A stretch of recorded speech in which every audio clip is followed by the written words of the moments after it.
साथियों, चैनल पर स्वागत है। आज की वीडियो में हम इंडियन काउंसिल एक्ट 1861 के बारे में पढ़ेंगे और जानेंगे कि इस एक्ट में क्या प्रमुख प्रावधान किए जाते हैं और इसका क्या सकारात्मक और नकारात्मक प्रभाव पड़ता है भारत पर। चलिए आज का वीडियो शुरू करते हैं। सबसे पहले हम भारत परिषद अधिनियम 1861 के आने के कारण देख लेते हैं। जो एक प्रमुख कारण होता है 1861 भारत परिषद अधिनियम का, कि जो 1858 में जो प्रावधान किए जाते हैं भारत सरकार अधिनियम, वो जो है अपनी आकांक्षाओं पर खरा नहीं उतर पाता है। यानी कि जैसे उम्मीद की जाती है वैसा कुछ होता नहीं है। इसके अलावा भारतीयों द्वारा लगातार विधायी परिषद में भारतीयों को जगह देने की मांग की जा रही होती है। इसके साथ साथ प्रेसिडेंसी जो है लगातार विधायी शक्तियां बढ़ाने पर भी दबाव डाल रही होती हैं। तो इन्हीं सब कारणों की वजह से भारत परिषद अधिनियम 1861 आता है। तो अब हम बारी बारी से देखेंगे कि इसमें क्या प्रावधान किए जाते हैं। देखिए, इस 1861 का जो भारत परिषद अधिनियम है उसमें मुख्यतः जो तीन चीजों पर बदलाव किया जाता है। जो एक केंद्रीय कार्यकारिणी जो परिषद है उसमें कुछ चेंजेस लाए जाते हैं। इसके अलावा केंद्रीय विधायी परिषद में भी परिवर्तन किए जाते हैं। साथ ही साथ प्रांत यानी प्रेसिडेंसीज के संबंध में भी कुछ नियम बनाए जाते हैं। तो इन्हीं सब बिंदुओं पर हम चर्चा करने जा रहे हैं। सबसे पहले हम केंद्रीय कार्यकारिणी परिषद में जो सेंट्रल एग्जीक्यूटिव है काउंसिल, उस पर देखते हैं क्या परिवर्तन होते हैं। चलिए,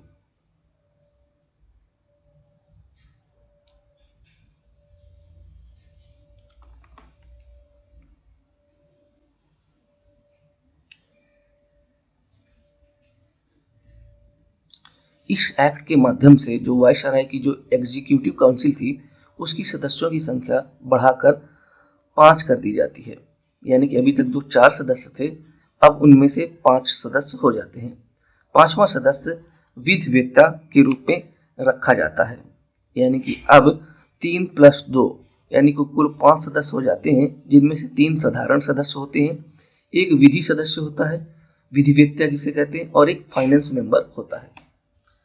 अब जानते हैं, इसके अलावा अब देख लेते हैं वायसराय की शक्तियों में क्या वृद्धि की जाती है।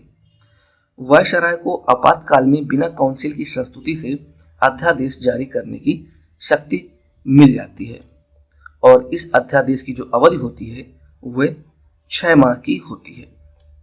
ठीक है, अगला पॉइंट देखते हैं। वायसराय को जो है प्रशासनिक और विधायी कार्य हेतु नए प्रांतों का गठन करने का अधिकार मिल जाता है और वह वहां पर लेफ्टिनेंट गवर्नर को भी नियुक्त कर सकता है। ठीक है, वो नए प्रेसिडेंसीज का भी गठन कर सकता है। इसके अलावा वायसराय प्रेसिडेंसी की सीमा में भी परिवर्तन करने का अधिकार पा लेता है। यानी कि अब वो किसी भी प्रेसिडेंसी की सीमा को घटा भी सकता है और बढ़ा भी सकता है। कैनिंग की पोर्टफोलियो प्रणाली को स्वीकार कर लिया जाता है। कैनिंग ने इसे 1859 में ही अनऑफिशियली लागू कर दिया जाता है। पोर्टफोलियो प्रणाली मतलब एक प्रकार की विभागीय प्रणाली थी, जिसमें वह जो उसके सदस्य होते थे काउंसिल के, उनको विभाग के सौंप पर उनकी जो जिम्मेदारी देता था।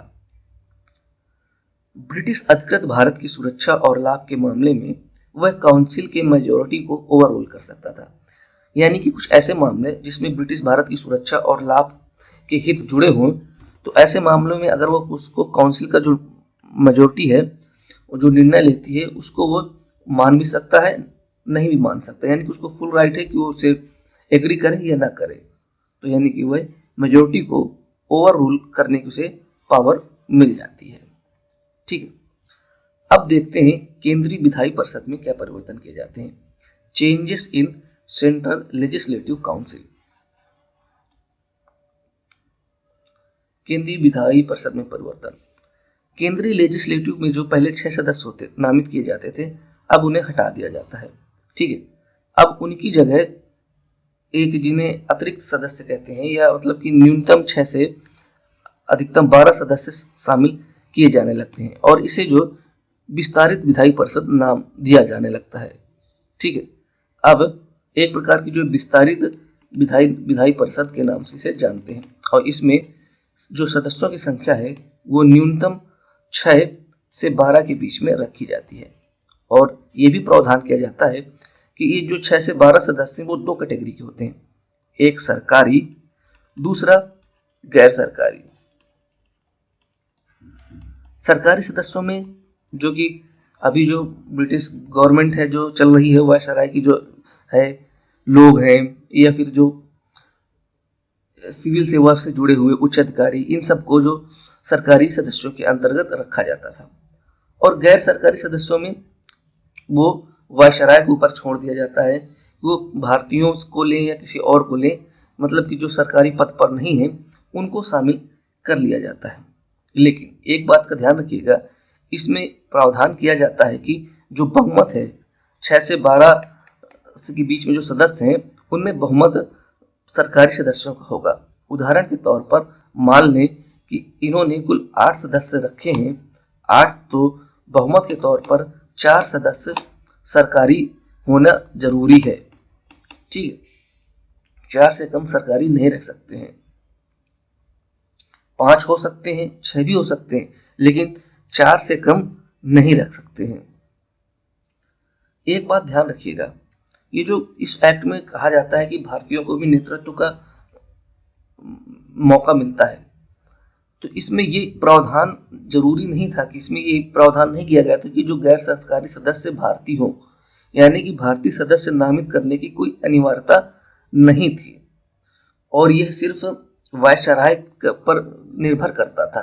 तो जो होता था कि जो मतलब कि किसी एक विशेष पक्ष को साधने के लिए उस समय जो वायसराय जो है नामित कर देता था कि थोड़ा जो असंतोष है उसे कम किया जाए।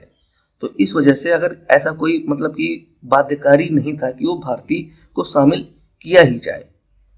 तो इसी कड़ी में पहली बार जब लॉर्ड कैनिंग अपनी जो ये जो विधायी परिषद है यानी अतिरिक्त विस्तारित परिषद है, इसमें 3 भारतीयों को शामिल करता है। वो 3 भारतीय थे बनारस के राजा, पटियाला के राजा सर दिनकर राव।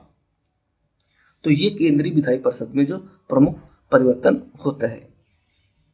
अब देखते हैं प्रेसिडेंसी डिसीज के संबंध में क्या परिवर्तन होते हैं। देखिए, मद्रास एवं बॉम्बे प्रेसिडेंसी को पुनः विधायी शक्तियां दे दी जाती हैं। ये लगातार लीगल पावर की मांग कर रही होती हैं, तो इस बार इन्हें जो पुनः विधायी शक्तियां दे दी जाती हैं, लेकिन इसमें भी कुछ शर्तें होती हैं, क्योंकि वायसराय पर ही छोड़ दिया जाता है कि वह उनके बनाए गए कानून को स्वीकृत दे अथवा ना दे, यानी कि स्वीकृत दे अथवा ना दे। इसके अलावा जो प्रेसिडेंसीज के गवर्नर की मदद के लिए जो बनाई गई काउंसिल होती थी, उसमें जो पहले जो 4 सदस्य हुआ करते थे, अब इसकी संख्या 4 से 8 के बीच में कर दी जाती है, यानी कि मिनिमम 4 और मैक्सिमम 8, और इनका कार्यकाल 2 साल का होता था। ठीक है, ये जो प्रांतीय काउंसिल के जो सदस्य होते थे, ये इनका कार्यकाल 2 साल का होता था। प्रांतीय परिषदों को गवर्नर जनरल की पूर्व स्वीकृति के बिना सेना, विदेशी और राजनीतिक मामलों में, सीमा शुल्क के मामलों में सिक्का और मुद्रा, दंड संहिता, धर्म संचार प्रणाली से संबंधित किसी भी कानून पर विचार करने का अधिकार नहीं दिया गया। यानी कि जो इनकी जो पावर है वो बहुत ही सीमित रहती है। ठीक है, अब देखते हैं कि 1861 भारत परिषद अधिनियम के सकारात्मक पक्ष क्या थे।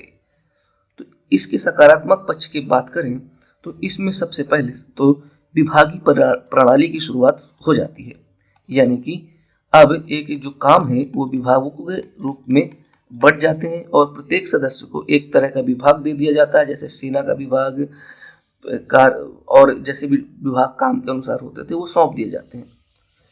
इस एक्ट के माध्यम से भारतीयों के सहयोग की नीति भी शुरुआत हो जाती है, यानी कि भारतीयों को भी शामिल किया जाना लगता है। तो यानी कि एक प्रकार से भारतीयों की सहयोग की नीति प्रारंभ हो जाती है। अब इसके नकारात्मक पक्ष के बारे में देखते हैं। नकारात्मक पक्ष ये होता है कि जो विधायी परिषद में यानी विस्तारित परिषद में शामिल किए जाने वाले भारतीय जो होते हैं, पहले तो वो एक कंपलसरी नहीं थे और इसे जो है वायसराय के स्वविवेक पर छोड़ दिया गया था। ऐसे में जनता के हितों की मांग करने वाले को परिषद में प्रवेश करना मुश्किल था, क्योंकि वायसराय तो चाहेगा नहीं कि जो उन्हें नुकसान पहुंचाए या उन्हें मुश्किल खड़ी करे उन्हें वह अपनी परिषद में जगह दे। सिर्फ उन्हीं लोगों को जगह मिलती थी जो वायसराय के पिछलग्गू हुआ करते थे, चमचे हुआ करते थे। उन्हीं लोगों को वो अपनी जो विस्तारित परिषद में जगह दिया करते थे और उनका कोई रुचि भी नहीं होता था कि क्या वो बैठकों में भाग लें या कुछ अपनी आवाज़ रखें। वो सिर्फ एक मतलब कि एक खुश करने के लिए उन्हें वो शामिल कर लिया करता था। इसके अलावा जो विधायी परिषद थी वो शक्तिशाली नहीं थी।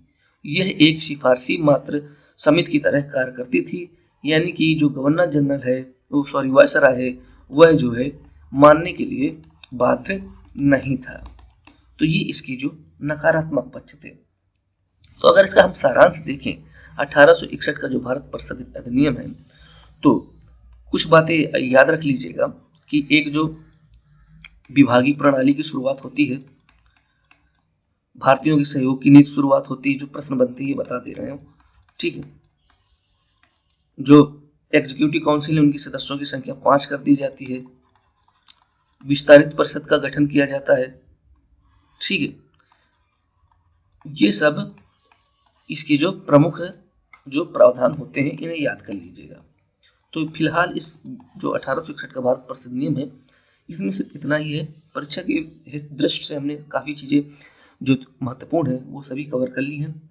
आगे की वीडियो में हम भारत परिषद नियम 1892 के बारे में पढ़ेंगे, जानेंगे कि उसका क्या प्रावधान उसमें किए जाते हैं।